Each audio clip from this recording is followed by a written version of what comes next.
आप लोगों का इंतज़ार ख़त्म हुआ और आज मैं फिर कुछ नया लेकर के आपके सामने हाजिर हुई हूँ। जैसा कि आप मुझे जानते ही हैं, मेरा नाम संघमित्रा गौतम है और मैं भारतीय समन्वय संगठन लक्ष्य की कमांडर हूँ।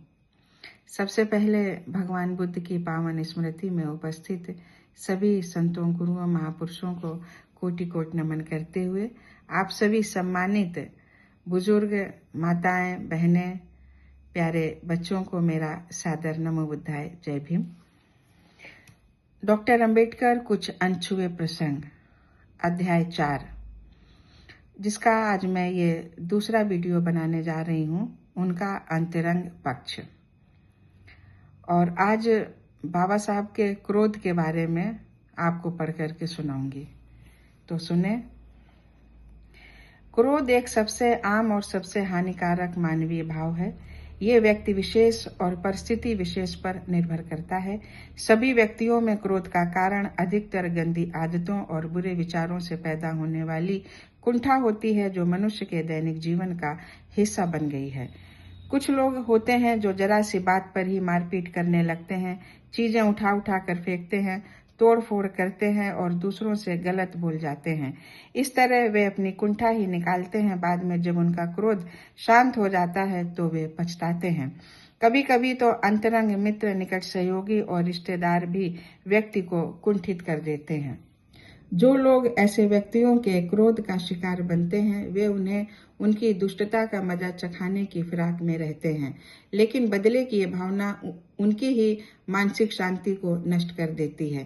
क्रोधी व्यक्ति तो अपना ही सबसे बड़ा दुश्मन होता है। क्रोध में वह अपना आपा खो बैठता है। क्रोध के क्षणों में उसका असली रूप नहीं रहता, उसके अंदर गहरे जैसा कुछ होता है और कुछ देर के लिए उसका व्यक्तित्व ही बदल जाता है।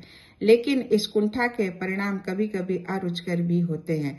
क्रोधी का चाहे जो भी कारण रहा हो, किंतु ये व्यक्ति को उसके शत्रुओं से कहीं अधिक नुकसान पहुंचा सकता है। यहाँ तक कि ये व्यक्ति का हाजमा भी बिगाड़ सकता है। इसके कारण उसके पेट में अल्सर हो सकता है, उसका रक्तचाप बढ़ सकता है, उसको अनिद्रा की शिकायत हो सकती है और यहाँ तक कि उसकी तत्काल मौत भी हो सकती है।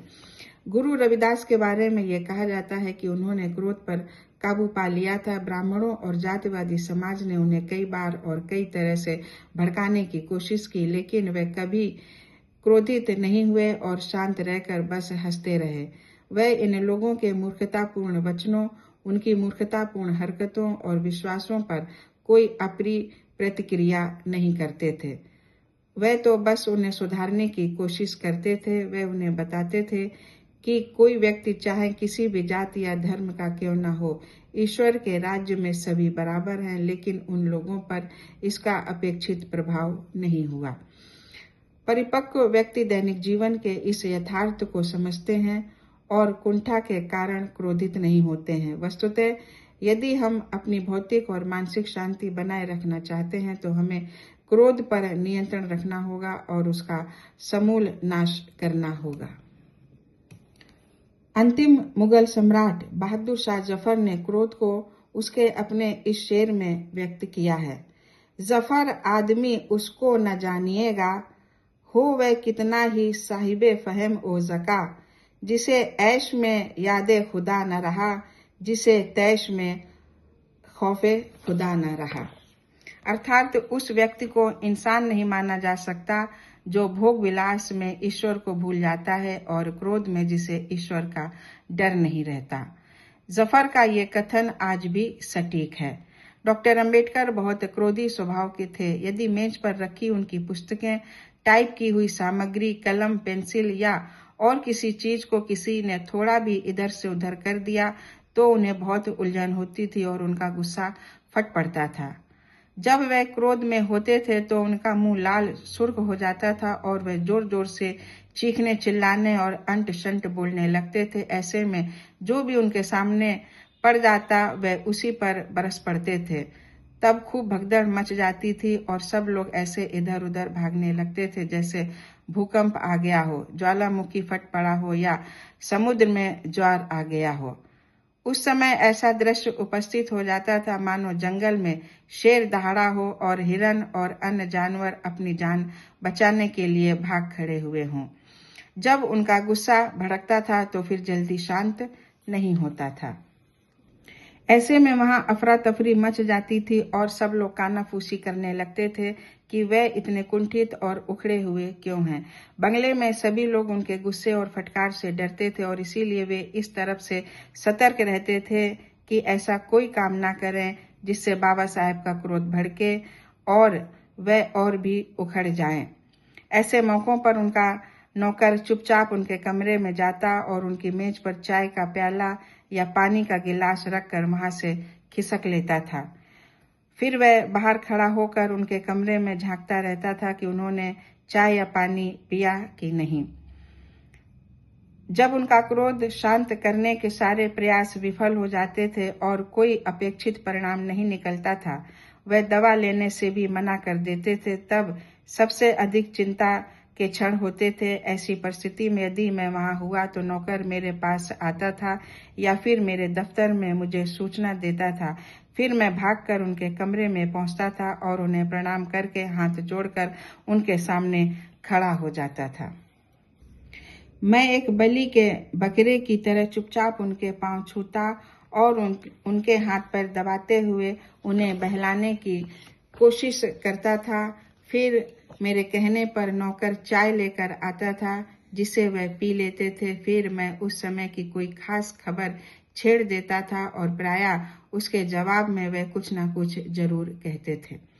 लेकिन कभी कभी ये युक्तियां भी काम नहीं आती थी। वे जोर से बरस पड़ते थे। वे चिल्ला कर कहते थे, पता करो मेरी मेज को किसने छेड़ा, जबकि मैं बार बार कह चुका हूं कि कोई भी मेरे कमरे में नहीं घुसेगा और मेरी मेज के पास नहीं जाएगा। कुछ देर बाद जब उनका गुस्सा शांत हो जाता तो वह अपने लिए चाय मंगवाते और फिर वह पढ़ने लिखने में व्यस्त हो जाते थे। हालांकि कभी कभी वे ज्वालामुखी की तरह फट पड़ते थे और फटकार लगा देते थे। फिर भी वे बहुत ख्याल रखने वाले और उदार थे। वे कहते थे, मैं एक टेढ़ा आदमी हूँ। अमूमन मैं पानी की तरह शांत और घास की तरह नम्र रहता हूँ, लेकिन जब मुझे ताव आता है तो फिर मुझे संभालना मुश्किल होता है। मैं बेहद कमजोर, बेहद नरम और बहुत भावुक हूँ। मेरे विषय में लोगों की बहुत गलत धारणा है। वे समझते हैं कि मैं कठोर दिल, पाशविक, निडर, ठंडा, तर्क से काम लेने वाला हूँ और सिर्फ दिमाग से चलता हूँ, दिल से नहीं। दुनिया ने मुझे बहुत गलत समझा है। मुझ में नरमी और मुलायमपन है जो मुझे कमजोर बनाता है और समर्पण को विवश करता है। स्वभाव से बाबा साहेब बवंडर की तरह थे। वे जरा जरा सी बात पर भड़क जाते थे। जब उन्हें क्रोध आता था और उनका गुस्सा अपनी चरम सीमा पर होता था तो वे अपनी पैनी आंखों से तमाम युगों की कटुता देखते थे और उनके होठों से एक अछूत की घृणा के अंगार बरसते थे। ऐसे मौकों पर वे न खाना खाते थे और न ही दवाई। ऐसे में उनका क्रोध शांत करने के लिए उन्हें बहलाना पड़ता था और जब वे अच्छे मूड में होते थे तो उनका चेहरा किसी प्रकाश स्तंभ जैसा चमकता था। जिनके अपने अंदर प्रकाश होता है वे उपग्रह की तरह चक्कर नहीं काटते। इसमें कोई संदेह नहीं कि डॉक्टर अंबेडकर कभी कभी कड़क और कठोर हो जाते थे, क्रोध में आ जाते थे, किंतु हृदय से वे अत्यंत उदार थे। प्रायः वे अटल रहते थे और नैतिकता के कड़े नियम कायदों में कोताही सहन नहीं होती थी। कभी कभी जब वे अपने घर वालों से गुस्सा हो जाते थे तो वे बुत बन जाते थे। ऐसे में वे कुछ नहीं बोलते थे और ना ही खाना या दवा खाते थे। तब वे धीरे धीरे ये बुदबुदाते थे कि वे इस लायक नहीं हैं कि कोई उनके साथ रहे। जब वे पढ़ने लिखने में व्यस्त होते थे तब उनके पास बिल्कुल भी समय नहीं होता था और वे किसी पर गुस्सा करना बिल्कुल ही भूल जाते थे। वे काम लेने के मामले में बहुत सख्त थे और उन्हें लापरवाही या फुहरापन से किया गया काम बिल्कुल अच्छा नहीं लगता था। इन्हीं गुणों के कारण वे हमेशा गुस्से और तल्ख रहने वाले व्यक्ति के रूप में मशहूर हो गए। औरंगाबाद के मिलिंद महाविद्यालय में हुई एक सभा में भाषण देते हुए एक बार उन्होंने ये स्पष्ट किया था कि वे हमेशा लड़ाई के रास्ते पर क्यों रहते थे। उन्होंने कहा था, क्रोध दो प्रकार का होता है, एक जो दुष्टता से पैदा होता है और दूसरा वह जो प्यार से उत्पन्न होता है। मेरा क्रोध इनमें से दूसरे प्रकार का है। उनका ये स्पष्टीकरण उनके अनूठे भव्य व्यक्तित्व को समझने के लिए पर्याप्त है। गर्मियों में एक दिन जब मैं शाम को बंगले पर गया तो उस समय वे एक गद्दीदार कुर्सी पर आराम कर रहे थे। मैं उन्हें उस दिन आई चिट्ठियां पढ़कर सुनाने लगा और वे उनमें से कुछ के जवाब देते गए। उन्हें अच्छे मूड में देखकर मैंने उनसे विनम्रता से पूछ लिया कि वे एकाएक गुस्सा क्यों हो जाते हैं। वे बोले कि वे किसी का अपमान नहीं करना चाहते, लेकिन कभी कभी ऐसा हो जाता है और इसलिए किसी को इस पर ध्यान नहीं देना चाहिए। वे बोले, ये तुम्हारी बेहतरी के लिए है। तो साथियों, आगे का वीडियो मैं फिर पढ़ूंगी, आप लोग इंतजार करें।